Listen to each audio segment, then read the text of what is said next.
আসসালামু আলাইকুম। আমি লাইফস্টাইল বাই রুমা আবারও নিয়ে এসেছি তোমাদের জন্য একটি লং ভিডিও। তো একটা দুষ্ট মিষ্টি ভিডিও যা আমার ভালো লাগছে, তাই আমি সবাইকে ক্যামেরাবন্দি করে দেখানোর চেষ্টা করছি যে এদেশের বিড়ালগুলো মানুষের মতো। বাংলাদেশের বিড়ালগুলো কিন্তু এরকম না, মানুষ দেখলেই কিন্তু দৌড়ে পালায়। দেখো, ও ধরে রাখছে, তারপরে কিছু বলতেছে না। আর বিড়াল কিন্তু আমাদের নবীজি খুবই ভালোবাসতো। আমরা সাধারণ মানুষ হয়তো বুঝি না, বিড়ালে কিন্তু অনেক কিছুই বুঝতে পারে।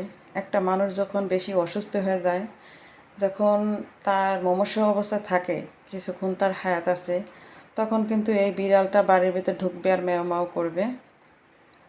আমি যতটুকু জানি ততটুকু বললাম, ভুল কিনা ঠিক সবাই একটু কমেন্টে বলবে। আর আমার ভিডিওটা কেউ স্টিক না করে ফুল ভিডিওটা দেখে একটু লাইক কমেন্ট শেয়ার করে সাবস্ক্রাইব করে পাশে থাকবে। আর এগুলো হচ্ছে ভুট্টা। আসলে সবুজ কিন্তু সবই ভালো লাগে, একদম বাংলাদেশের মতো ওই জায়গাটা। বিকালে একটু ঘুরতে এসেছি ম্যাডামের মায়ের বাড়িতে, তো এখানে এই দুষ্টু মিষ্টু ভিডিওটা একটু শ্যুট করে তোমাদের জন্য রেখেছি।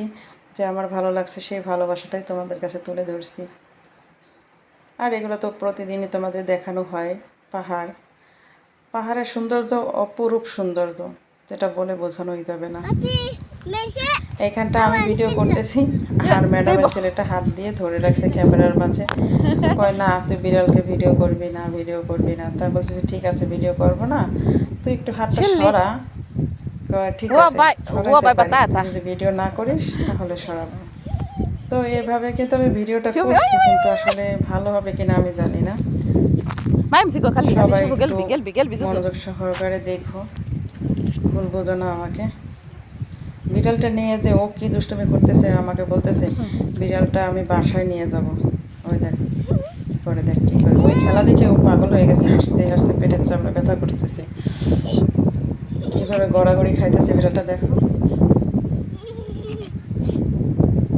আর খুব খুশি ও, কয় না আমি বিড়াল রেখে যাব না, আমি বিড়ালটা আজকে বাসায় নিয়েই যাব।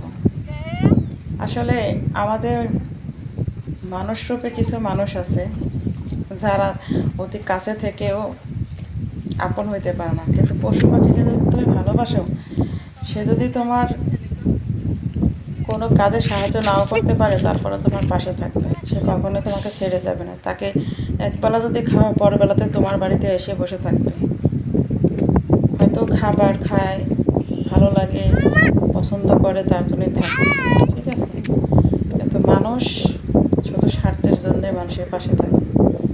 স্বার্থ যখন হাসিল হয়ে যায়, তখন আর মানুষকে মানুষ চিনতে পারে না। আর মানুষের স্বার্থ হচ্ছে পৃথিবীতে সবচেয়ে স্বার্থ হচ্ছে তার অর্থ সম্পদ, সৌন্দর্য। আর পশু পাখি কখনো সৌন্দর্য, টাকা পয়সা এগুলো দেখে না। ওরা নিঃস্বার্থ ভালোবাসা সবাইকে দেওয়ার চেষ্টা করে, ওদের ভিতরে কোনো স্বার্থ নাই।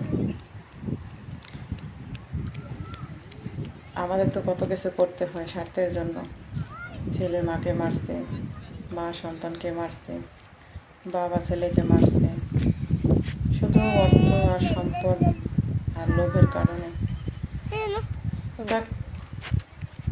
ভিডিওটা যদি তোমাদের ভালো লেগে থাকে, অবশ্যই সবাই একটু লাইক কমেন্ট শেয়ার করে আমার পাশে থাকবে। আর পাশে থাকা বেল বাটনটা অবশ্যই অন করে নেবে, যারা নতুন আমার চ্যানেলটাকে সাবস্ক্রাইব করবে। তো ভিডিওটা আর বেশি বড় করব না, তোমাদের মাঝে সবসময় থাকতে চাই, তাই তোমরা সবসময় আমাকে লাইক করবে, কমেন্ট করবে। তোমাদের একটা লাইকে কিন্তু আমাকে উৎসাহিত করবে নতুন আরেকটা ভিডিও বানানোর জন্য। তো সবাই যেখান থেকে দেখছো, সবাইকে দোয়া করি সবাই ভালো থেকো, সুস্থ থেকো, হেফাজতে থেকো, এই কামনা করে কিন্তু তোমাদের মাঝ থেকে আমার কিছুক্ষণের মধ্যে কিন্তু বিদায় নিতে হবে। আর তোমরা অনেকেই জিজ্ঞাসা করো রাতাব কি? এটা হচ্ছে রাতাব, আমরা বাংলাতে বলি খেজুর। অপরূপ সুন্দর এবং অসাধারণ একটি খাবার। আর এই খাবারটা তুমি সকালে যদি 2টা করে খেতে পারো এই খেজুরগুলো, তাহলে তোমার সারাদিনে কোনো ক্লান্তি থাকবে না। অনেক ভালো লাগে, অনেক ভালো লাগে। আমি কিন্তু প্রতিদিনই খাই, আমার কাছে খুবই ভালো লাগে। তোমাদের কাছে কেমন লাগে অবশ্যই কিন্তু কমেন্ট করবে।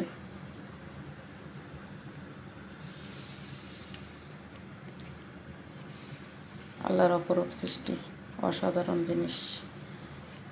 এত কিছু দিয়েছে, তারপরেও আমাদের আকাঙ্ক্ষা মেটে না। আমাদের আরও আছে, আরও চাই।